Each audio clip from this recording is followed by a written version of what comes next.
330장 찬송입니다.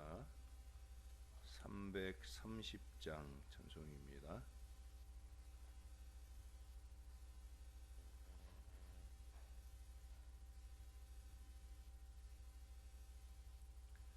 어두운 밤 시대리니 내 직분 지켜서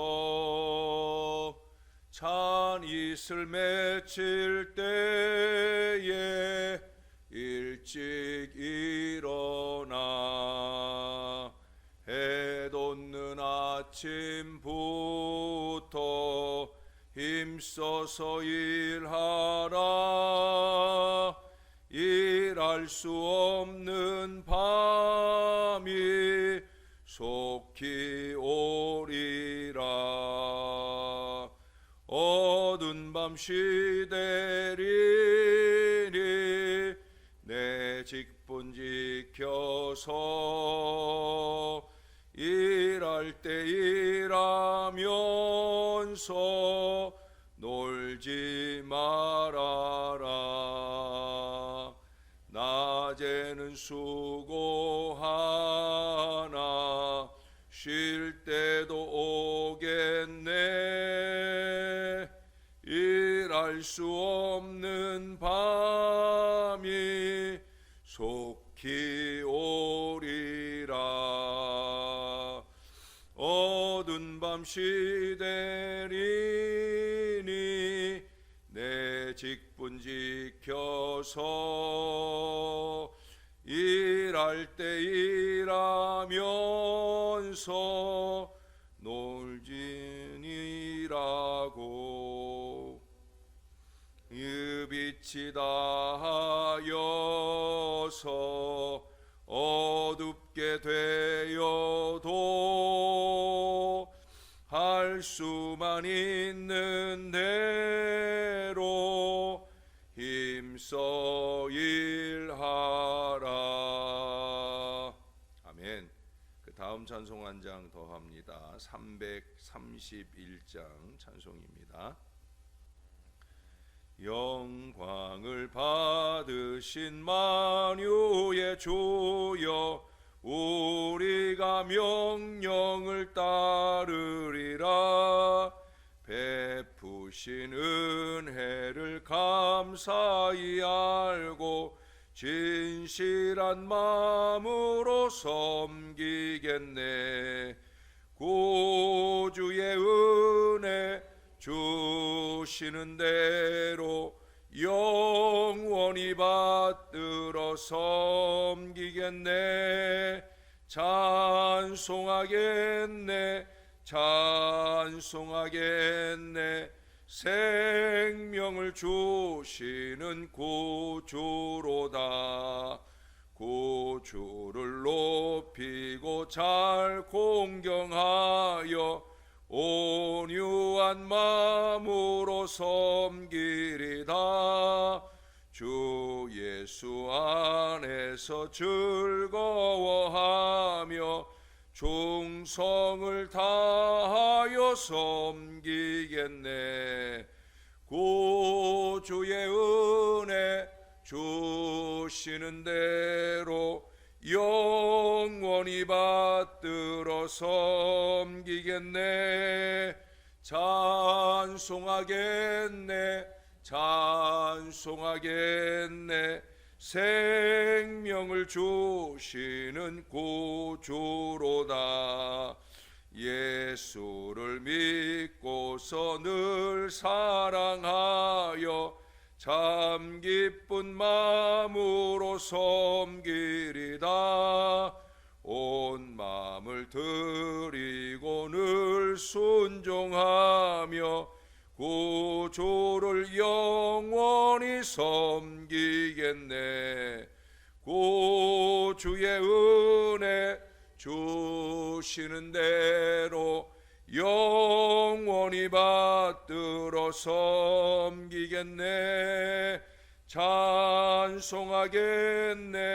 찬송하겠네. 생명을 주시는 구주로다. 구주의 은혜, 구주의 은혜 주시는 대로 영원히 받들어 섬기겠네. 찬송하겠네. 찬송하겠네.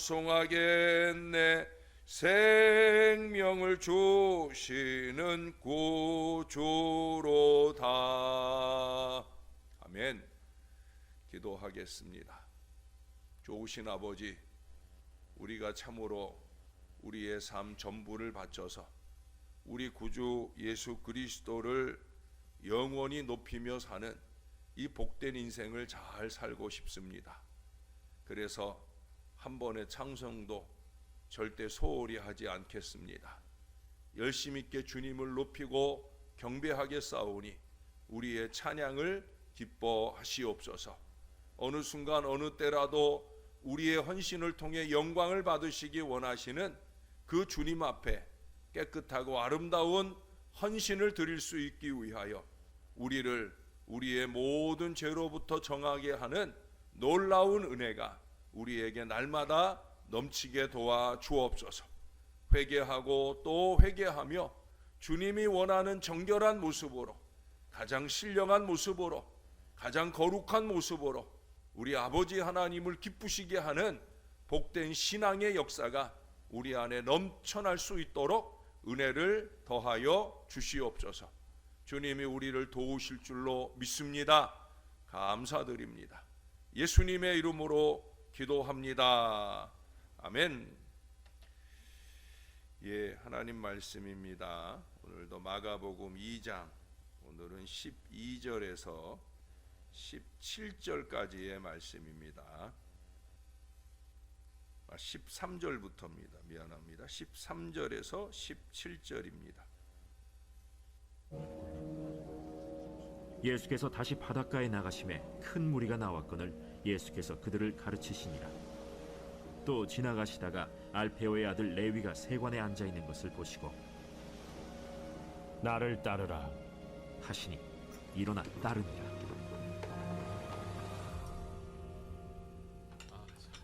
그의 집에 앉아 잡수실 때 많은 세리와 죄인들이 예수와 그의 제자들과 함께 앉았으니 이는 그러한 사람들이 많이 있어서 예수를 따름이러라. 바리새인의 서기관들이 예수께서 죄인 및 세리들과 함께 잡수시는 것을 보고 그의 제자들에게 어찌하여 세리 및 죄인들과 함께 먹는가? 예수께서 들으시고 그들에게 이르시되 건강한 자에게는 의사가 쓸데없고 병든 자에게라야 쓸데있느니라. 나는 의인을 부르러 온 것이 아니요 죄인을 부르러 왔노라 하시니라. 아멘. 미국 땅에 맨 처음 도착했던 청교도들은 그들의 삶 속에서 두 가지를 죄악시했어요. 첫째는 뭐냐? 일하지 않고 먹는 거예요. 그래서 노동의 신성함이 강조되었습니다. 청교도들은 열심히 일했어요. 또 하나는 재산을 남기고 죽는 것을 죄라고 생각을 했어요. 재산을 남기는 것, 그것은 하나님을 위해서나 이웃을 위해서나 내 삶을 바르게 투자하지 못했다는 것이 된다는 거예요. 그래서 그들은 죽기 전에 자기들이 가지고 있는 모든 재물을 하나님의 일과 자선 사업과 이 땅의 귀한 일에 모두 기쁨으로 드렸고, 그래서 오늘날 미국의 많은 대학이나 기관들이 생겨나게 된 것입니다. 지금의 미국이 가능할 수 있었던 것은 이처럼 공동체적인 죄로부터 멀어지려고 하는 노력들이 있었기 때문에, 그래서 미국을 풍요롭게 하는 비결이 되었다라는 거예요. 개인이든 공동체든 죄와 멀어지려는 노력이 있어야 아름다워지는 거예요. 자꾸 신앙할 수 있도록, 자꾸 신앙할수록 자꾸 아름다워지고 거룩해지고 신령해져야지. 자꾸 추해지면 안 돼요. 신앙의 연륜은 더해졌는데 그에 걸맞는 아름다움이 아니라 추한 모습으로 하나님께나 사람들에게 하나님의 영광을 가리는 어리석음으로 살면 안 되는 거예요. 그게 진짜 죄예요. 여러분, 오늘 본문에 보시면 예수님이 세관에 앉아 있던 알페오의 아들 레위, 우리가 마태로 알고 있는 그 마태복음의 저자 마태를 제자로 부르셨어요. 마태는 세리이기 때문에 동족으로부터 미움을 받았고 따돌림을 당했습니다. 그 당시 세리는 그냥 죄인이에요, 죄인. 그래서 회당으로부터 출교를 당했고 점점 외톨이가 되어 가면서 아마도 죄짓고 돈 버는 일에만 몰두했을 거예요. 또 그의 주변에는 자연히 무시당하는 또 다른 세리나 또 다른 죄인들이 모여든 것을 오늘 15절에서도 확인해 볼 수가 있어요. 이제 이 마태가 예수님을 위한 잔치를 베풀었을 때 자연히 그의 가까운 친구들도 그 잔치에 오는데, 그 친구라는 게 누구냐? 세상 사람들에게 무시당하는 세리와 죄인들이라는 거예요. 죄는 이 세상에 있는 그 어떤 질병보다 무서운 병입니다. 병을 치료하지 않고 방치하면 그 병으로 인해 목숨을 잃는 것처럼 죄도 치료받지 못하거나 용서받지 못하면 그의 영혼이 사망에 이르게 됩니다. 질병과 죄를 비교해 봅시다. 질병에 걸리면 무능력하게 됩니다. 건강을 잃게 돼 일할 수 없게 됩니다. 죄는 그리스도인을 무기력하게 만들어서 기도할 수 없게 하고 찬양할 수 없도록 만들어 버리는 거예요. 하나님으로부터 또 은혜로부터 점점 멀어지게 만드는 겁니다. 질병에 걸리면 자신은 물론이고 주변의 가족이나 친지들에게까지 얼마나 고통을 줍니까? 마찬가지로 이 죄 역시도 모든 이들에게 매우 큰 고통을 안겨줍니다. 자기 하나의 죄로 끝나는 게 아니에요. 다른 사람에게 자꾸 그 죄를 전염시키는 악한 영향력을 미치게 되어지는 겁니다. 죄는 영혼을 무감각하게 만들고 다른 사람들에게 전염시키며 사람의 영혼을 서서히 죽이는 아주 치명적인 질병이에요. 예수님께서는 죄와 질병을 함께 보시면서 당신께서 이 죄의 질병을 고치는 의원이라고, 의사라고 오늘 17절에서 말씀하고 있어요. 우리가 1장 38절에서 예수님이 왜 오셨다고 그랬어요? 전도를 위해서. 예수님이 내가 전도를 위해 왔다 그러셨는데, 오늘 17절에서는 뭐라 그래요? 죄인을 부르러 왔노라, 그렇게 말씀을 하셔요. 예수님은 목표가 분명하셔요. 목표 의식이 분명하셔요. 그리고 언제나 그 목표를 위해 최선을 다하셔요. 이른 새벽부터 밤늦은 시간까지 그렇게 최선을 다해요. 인간의 역사는 죄와의 전쟁이었습니다. 죄는 개인과 가정, 사회와 국가, 전 세계를 혼돈과 파괴로 몰아넣었습니다. 지금도 죄악된 인간들에 의해서 전쟁이 터지고 또 많은 사람들이 어려움을 겪고 있어요. 그래서 하나님은 이 타락한 인간을 죄에서 구원하기 위해서 최후로 예수 그리스도를 우리에게 주신 거예요. 예수님만이 영혼의 질병인 이 죄의 치료자, 해결자가 되어 주시는 겁니다. 그분만이 인간의 모든 문제, 죄의 질병을 아시고 고치실 수 있다는 거예요. 그래서 사도행전 4장 12절에서 베드로는 세상 사람들에게 선포를 합니다. 다른 이로서는 구원을 얻을 수 없나니 천하 인간의 구원을 얻을 만한 다른 이름을 우리에게 주신 일이 없음이니라. 베드로의 이 선포는 진리예요. 예수님 외에는 죄를 청산하고 구원받을 다른 이름이 없어요. 우리는 예수님 앞에 회개해야 합니다. 영혼을 치료받으려면 예수님 앞에 나와 회개의 눈물을 쏟아야 하고 그 예수님을 나를 구원할 구주로 온전하게 믿으며 살아야 되는 거예요. 교회에 오는 목표의식을 분명히 가져야 돼. 신앙하는 목표의식을 분명히 가져야 돼. 이걸 적당히 하는 것이 아니라 간절하게 해야 하는 거예요. 본문의 주인공 마태는 예수님께서 부르실 때 그 자리에서 따랐다라고 했어요. 회개했다는 뜻입니다. 옛 생활을 청산하고 이제 모든 것을 다 버렸다는 거예요. 여러분, 회개하면 하나님은 모든 죄를 용서해 주셔요. 그러니 우리도 모든 죄를 청산한 거룩한 사람으로 살아야 되는 거예요. 우리 하나님이 기쁨과 소망을 주시잖아요. 오늘 마태는 회개하고 예수를 영접한 후에 너무 기뻐서 예수님 모시고 잔치를 벌였습니다. 죄를 회개하고 구원받으면 하나님의 자녀가 되게 해주시고 아주 가치 있는 인생이 되게 해주십니다. 마태는 모든 것을 버렸으나 가장 가치 있는 영생을 얻은 귀한 인생이 되었습니다.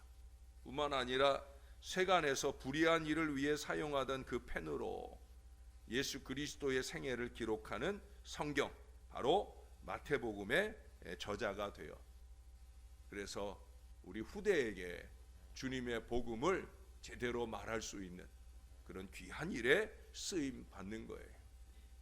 여러분, 볼품없는 인생이 되지 마시고 쓸모없는 인생이 되지 마시고 기왕에 예수 믿었으면 우리가 쓸모있는 인생이 되어야 되잖아요. 자주 말씀드렸지만 회개하고 예수를 믿는다는 것은 이처럼 온전한 변화를 의미합니다. 하나님과 자기 자신에게 유익된 변화가 일어나야 되는 거예요. 여러분, 어제 본문들 속에서도 우리가 19절인가요? 죄송해요. 7절부터네요. 6절부터 어떤 서기관들이 거기 앉아서 마음에 생각하기를, 어떤 서기관들이 있었어요. 그들의 생각은 다 악한 것뿐이에요. 자기들은 잘하고 예수님은 못하는 걸 찾으려고 애를 쓰는 인생들이에요. 오늘도 보세요. 16절에 보니까 바리새인의 서기관들이 또 예수님을 책잡으려고 그 자리에 앉아서 마음으로 또 생각하고 말하는 것을 보게 됩니다. 나는 의인인데 저는 왜 죄인들과 어울리면서 저렇게 잘못하고 있는가, 이렇게 말하고 싶어하는 그런 어리석은 인생들이죠. 세상에는 언제나 두 종류의 인간들이 있어요. 스스로 옳다고 믿는 죄인과 자신은 죄인이라고 고백하는 의인입니다. 자신의 생각과 행동이 옳다고 믿는 사람은 반성하거나 회개할 줄 몰라요. 오히려 상대방이 틀렸다고 질책하며 심지어 상대방을 죄인으로 규정하기도 합니다. 이런 부류의 사람에게서는 자책하거나 회개하는 마음을 찾아보기가 힘이 들어요.